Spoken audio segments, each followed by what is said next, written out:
ଜୟ ଜଗନ୍ନାଥ। ମୁଁ ଜ୍ୟୋତିର୍ବିଦ ଶ୍ରୀ ନରେନ୍ଦ୍ର କୌଳ। ଆମର ଏହି ରାଶି ନକ୍ଷତ୍ର କାର୍ଯ୍ୟକ୍ରମର ସମସ୍ତ ଦର୍ଶକମାନଙ୍କୁ ଶୁଭେଚ୍ଛା ଶୁଭକାମନା। ଆଜି ନଭେମ୍ବର 16 ତାରିଖ ରବିବାର, ମାର୍ଗଶିର ମାସ କୃଷ୍ଣ ପକ୍ଷ ଦ୍ୱାଦଶୀ ତିଥି, ହସ୍ତା ନକ୍ଷତ୍ର କନ୍ୟା ରାଶିରେ ଚନ୍ଦ୍ର, ତୁଳା ରାଶିରେ ରବି। ଆସନ୍ତୁ ଜାଣିବା ଆଜି ଦିନଟି ଆପଣମାନଙ୍କର କିପରି କଟିବ। ମେଷ ରାଶି, ଏହି ରାଶିମାନଙ୍କ ପାଇଁ ଆଜି ଦିନଟି ଶୁଭ ଅଶୁଭ ଉଭୟ ମିଶ୍ରିତ ଫଳ ଲାଭ ହେବ। କାର୍ଯ୍ୟ ସିଦ୍ଧି ହେବ, ଯାତ୍ରାରେ ସଫଳ ହେବେ, ପରିବାରରେ ଅଶାନ୍ତି ମନୋମାଳିନ୍ୟ, କାର୍ଯ୍ୟକ୍ଷେତ୍ରରେ କାର୍ଯ୍ୟଚାପ ବୃଦ୍ଧି ପାଇବ, ଶାରୀରିକ ପୀଡ଼ା ପାଇପାରନ୍ତି, ମାନସିକ ଦୁଶ୍ଚିନ୍ତାରେ ଦିନ କଟିପାରେ। ଆଜି ଆପଣ 100% ପରିଶ୍ରମ କରୁଛନ୍ତି, 40% ଫଳ ପାଇବେ।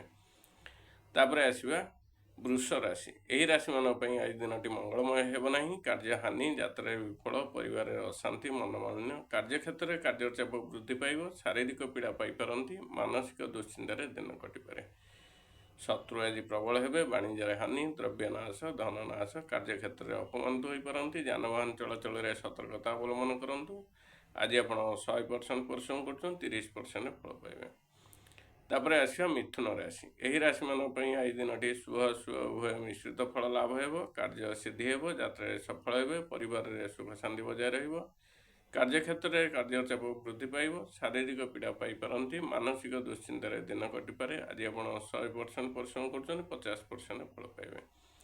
ତାପରେ ଆସିବା କର୍କଟ ରାଶି, ଏହି ରାଶିମାନଙ୍କ ପାଇଁ ଆଜି ଦିନଟି ମଙ୍ଗଳମୟ ହେବ ନାହିଁ। କାର୍ଯ୍ୟ ହାନି, ଯାତ୍ରାରେ ବିଫଳ, ପରିବାରରେ ଅଶାନ୍ତି ମନୋମାଳିନ୍ୟ, କାର୍ଯ୍ୟକ୍ଷେତ୍ରରେ କାର୍ଯ୍ୟଚାପ ବୃଦ୍ଧି ପାଇବ, ଶାରୀରିକ ପୀଡ଼ା ପାଇପାରନ୍ତି, ମାନସିକ ଦୁଶ୍ଚିନ୍ତାରେ ଦିନ କଟିପାରେ। ଶତ୍ରୁ ଆଜି ପ୍ରବଳ ହେବେ, ବାଣିଜ୍ୟରେ ହାନି, ଦ୍ରବ୍ୟ ନାଶ, ଧନ ନାଶ, କାର୍ଯ୍ୟକ୍ଷେତ୍ରରେ ଅପମାନିତ ହୋଇପାରନ୍ତି, ଯାନବାହନ ଚଳାଚଳରେ ସତର୍କତା ଅବଲମ୍ବନ କରନ୍ତୁ। ଆଜି ଆପଣ 100% ପରିଶ୍ରମ କରୁଛନ୍ତି, 30% ଫଳ ପାଇବେ।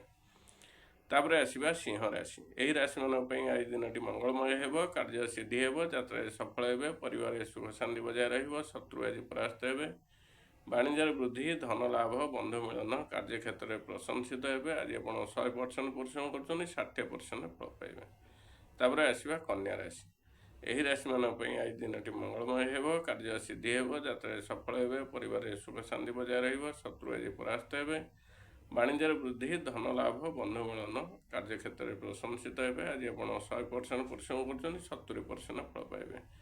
ତାପରେ ଆସିବା ତୁଳା ରାଶି, ଏହି ରାଶିମାନଙ୍କ ପାଇଁ ଆଜି ଦିନଟି ମଙ୍ଗଳମୟ ହେବ, କାର୍ଯ୍ୟ ସିଦ୍ଧି ହେବ, ଯାତ୍ରାରେ ସଫଳ ହେବେ, ପରିବାରରେ ସୁଖ ଶାନ୍ତି ବଜାୟ ରହିବ, ଶତ୍ରୁ ଆଜି ପରାସ୍ତ ହେବେ, ବାଣିଜ୍ୟର ବୃଦ୍ଧି, ଧନ ଲାଭ, ବନ୍ଧୁ ମିଳନ, କାର୍ଯ୍ୟକ୍ଷେତ୍ରରେ ପ୍ରଶଂସିତ ହେବେ। ଆଜି ଆପଣ 100% ପରିଶ୍ରମ କରୁଛନ୍ତି, 70% ଫଳ ପାଇବେ। ତାପରେ ଆସିବା ବିଛା ରାଶି, ଏହି ରାଶିମାନଙ୍କ ପାଇଁ ଆଜି ଦିନଟି ଶୁଭ ଅଶୁଭ ଉଭୟ ମିଶ୍ରିତ ଫଳ ଲାଭ ହେବ, କାର୍ଯ୍ୟ ସିଦ୍ଧି ହେବ, ଯାତ୍ରାରେ ସଫଳ ହେବେ, ପରିବାରରେ ସୁଖ ଶାନ୍ତି ବଜାୟ ରହିବ, କାର୍ଯ୍ୟକ୍ଷେତ୍ରରେ କାର୍ଯ୍ୟଚାପ ବୃଦ୍ଧି ପାଇବ, ଶାରୀରିକ ପୀଡ଼ା ପାଇପାରନ୍ତି, ମାନସିକ ଦୁଶ୍ଚିନ୍ତାରେ ଦିନ କଟିପାରେ। ଆଜି ଆପଣ 100% ପରିଶ୍ରମ କରୁଛନ୍ତି, 50% ଫଳ ପାଇବେ। ତାପରେ ଆସିବା ଧନୁ ରାଶି, ଏହି ରାଶିମାନଙ୍କ ପାଇଁ ଆଜି ଦିନଟି ମଙ୍ଗଳମୟ ହେବ, କାର୍ଯ୍ୟ ସିଦ୍ଧି ହେବ, ଯାତ୍ରାରେ ସଫଳ ହେବେ, ପରିବାରରେ ସୁଖ ଶାନ୍ତି ବଜାୟ ରହିବ, ଶତ୍ରୁ ଆଜି ପରାସ୍ତ ହେବେ, ବାଣିଜ୍ୟର ବୃଦ୍ଧି, ଧନ ଲାଭ, ବନ୍ଧୁ ମିଳନ, କାର୍ଯ୍ୟକ୍ଷେତ୍ରରେ ପ୍ରଶଂସିତ ହେବେ। ଆଜି ଆପଣ 100% ପରିଶ୍ରମ କରୁଛନ୍ତି, 60% ଫଳ ପାଇବେ। ତାପରେ ଆସିବା ମକର ରାଶି, ଏହି ରାଶିମାନଙ୍କ ପାଇଁ ଆଜି ଦିନଟି ମଙ୍ଗଳମୟ ହେବ, କାର୍ଯ୍ୟ ସିଦ୍ଧି ହେବ, ଯାତ୍ରାରେ ସଫଳ ହେବେ, ପରିବାରରେ ସୁଖ ଶାନ୍ତି ବଜାୟ ରହିବ, ଶତ୍ରୁ ଆଜି ପରାସ୍ତ ହେବେ, ବାଣିଜ୍ୟର ବୃଦ୍ଧି, ଧନ ଲାଭ, ବନ୍ଧୁ ମିଳନ, କାର୍ଯ୍ୟକ୍ଷେତ୍ରରେ ପ୍ରଶଂସିତ ହେବେ। ଆଜି ଆପଣ 100% ପରିଶ୍ରମ କରୁଛନ୍ତି, 70% ଫଳ ପାଇବେ। ତାପରେ ଆସିବା କୁମ୍ଭ ରାଶି, ଏହି ରାଶିମାନଙ୍କ ପାଇଁ ଆଜି ଦିନଟି ମଙ୍ଗଳମୟ ହେବ, କାର୍ଯ୍ୟ ସିଦ୍ଧି ହେବ, ଯାତ୍ରାରେ ସଫଳ ହେବେ, ପରିବାରରେ ସୁଖ ଶାନ୍ତି ବଜାୟ ରହିବ, ଶତ୍ରୁ ଆଜି ପରାସ୍ତ ହେବେ, ବାଣିଜ୍ୟର ବୃଦ୍ଧି, ଧନ ଲାଭ, ବନ୍ଧୁ ମିଳନ, କାର୍ଯ୍ୟକ୍ଷେତ୍ରରେ ପ୍ରଶଂସିତ ହେବେ। ଆଜି ଆପଣ 100% ପରିଶ୍ରମ କରୁଛନ୍ତି, 70% ଫଳ ପାଇବେ।